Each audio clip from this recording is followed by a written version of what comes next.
Hello students, welcome to week 2 for COM 308. This week we are looking at self and perception, and we're considering how we develop our self and our self-perspective, self-esteem, things of that nature, and how that perception in tune is influenced by interpersonal communication. This week we're reading chapters 2 and 3 in the course text. We are going through some important information in the readings, as well as watching 5 videos that are all interlinked to this lecture, as well as the course readings and the assignments. So it's important you do everything that is listed on the weekly agenda.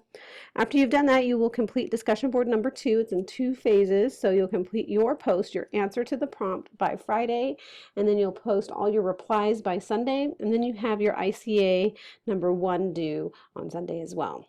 So as you look through the course content, you'll see that in discussion board number 2, we're watching a sermon from Sandals Church.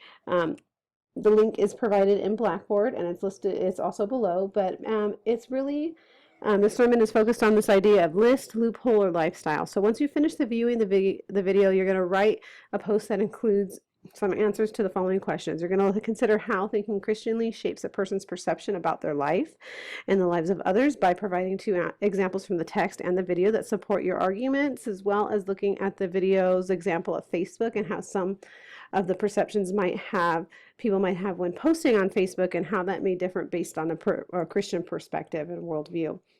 You're also going to give an example about living a life according to biblical principles, then how that may influence perceptions about societal norms and customs. Make sure your post is at least 300 words and each reply is 150 words. Remember, your answer, these 3 questions, need to be submitted by Friday, and then your replies by Sunday. Your ICA number 1, that's the acronym we use for the Interpersonal Communication Event Analysis assignment. So ICA number 1 is due on Sunday. What you need to do on the ICAs, there's going to be 5 of them, so you should make sure that you take note of this now. It's a communication event analysis paper that asks you to focus on meaningful communicative activities, describe it and analyze it using a set of relative theories and knowledge. So the event is a communication episode that you have observed in some fashion that involves a significant interpersonal communication activity. This event is really important that you focus on it being real, but you can look at one that's been presented via mediated communication, such as something in like a movie or television or something like that, television show or something like that. So you can talk about one you observed by watching it on mediated communication. However, it's really important that you strive to do one that's in real communication. You've observed it in real life. What you're doing in these activities are you are doing 6 things. First of all, it needs to be an APA format and at least 400 words. That means cover page, abstract, the whole shebang. What you're going to do is provide a summary of the event. Tell me everything it is about what you observed, and if you observed it on a film or a television, then tell me about that. 2, present and provide a description of the interpersonal theory from the weekly reading. So select a theory that you feel fits with this observation. It's a good idea to do the theories that we've covered in class because you've had instruction on that, but if not, that's completely fine. Once you've done that, you need to apply the theory to the event. So in other words, I'm looking for an analysis of the event using the theory or theories, and some good theoretical analysis of the communication event should provide insights to that event and not just a description of the theory alone. I need to see, oh, okay, they've looked at reflected appraisal theory and shows me exactly how it applies to this situation. The discussion at the end, you're going to have a discussion where you're going to introduce communication concepts from more of a theoretical approach and appropriate for analyzing the event to apply those concepts. So really a communication incident might be meaningful and understood via small groups theories and concepts like groupthink, coalitions, things of that nature, and interpersonal theories, compliance, gaining, self-disclosure, and things of that nature. And you need to discuss how those apply to those particular formats. And then you're going to also provide a reflection on what you learned. So that's your ICA number 1. We're doing 5 of these, so these should become pretty routine throughout the semester, and that's what's required this week for the assignments.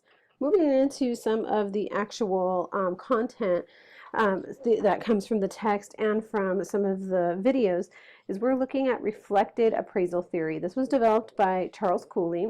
This theory itself really states that the self a person presents in large part is based on the way others categorize the individual, the roles they expect him or her to play, and the behaviors or traits that they expect him or her to exhibit.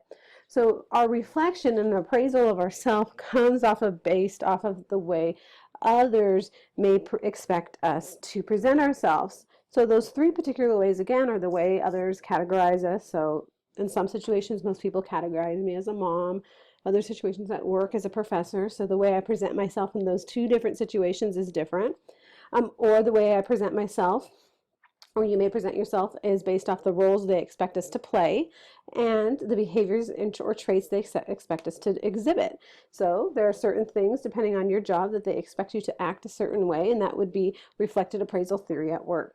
It is similar to Goffman's dramaturgical analysis, where he states that everything is presented as a play or as theater, and that we're merely actors putting on different faces and behaviors to present ourselves to others in many different ways. So really, we build our self-concept based on how we think others see us. We look at a looking glass self-representation that comes from how others view us to act in certain situations.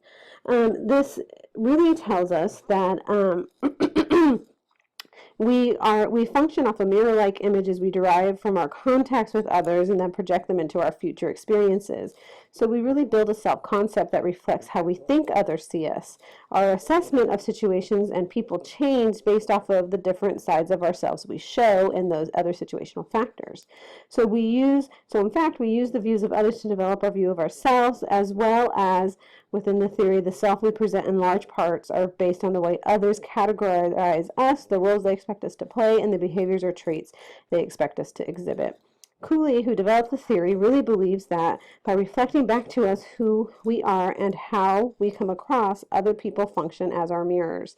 The term of the looking glass self is representative of other people and our peers acting as our mirrors, and how they react to our presentations of ourselves is based off of the behaviors we display in any given situation. Social comparison theory is also utilized and oftentimes studied alongside with reflected appraisal theory. So social comparison theory really is a theory of affirming that individuals compare themselves to others to develop a feel for how their talents, abilities, and qualities measure up, and we assess how we perform and how we are doing in our lives based off of others, against others. So the idea of keeping up with the Joneses is an example of social comparison theory. We use comparisons to evaluate ourselves, and the comparisons we make are usually in large part with people we feel are our peers or that we have close contact with. We form judgments of our skills and our personal characteristics based off of the comparisons we make with others, and we make decisions about groups we fit into and we have comfortable interacting with based off of how we perceive them to be like us. So our social comparison and how we compare ourselves to others is profoundly influential in how we interact interpersonally with people. So really, in the effort to learn more about ourselves, we use measuring sticks, then we evaluate ourselves in terms of how we measure up to them. As we compare ourselves to others, we form judgments of our skills and personal characteristics and so on. So if we can decide whether we are the same or different from others, better or worse, stronger or weaker, it's all based off of how we compare ourselves to someone we view as a peer. Generally, we are most comfortable in interacting with people and with others that we perceive to be closely like us. Our self-esteem will suffer if we continually feel we fall short when gauging ourselves in relations to others, so we tend to shy away from people we feel we do not measure up to. So it's really, really important to keep that in mind. When we get into other ideas and such within the course text, you'll see how this develops a little more.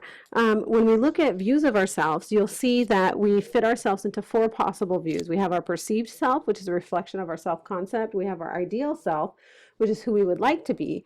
Our possible self, the self you one day dream of becoming, and then your expected self, the self and who you view yourself that people will expect you to be.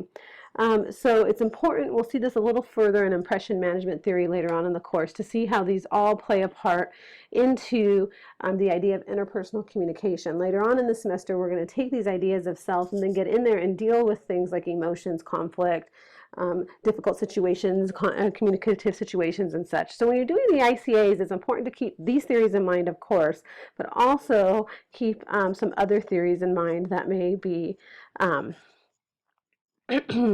as well related.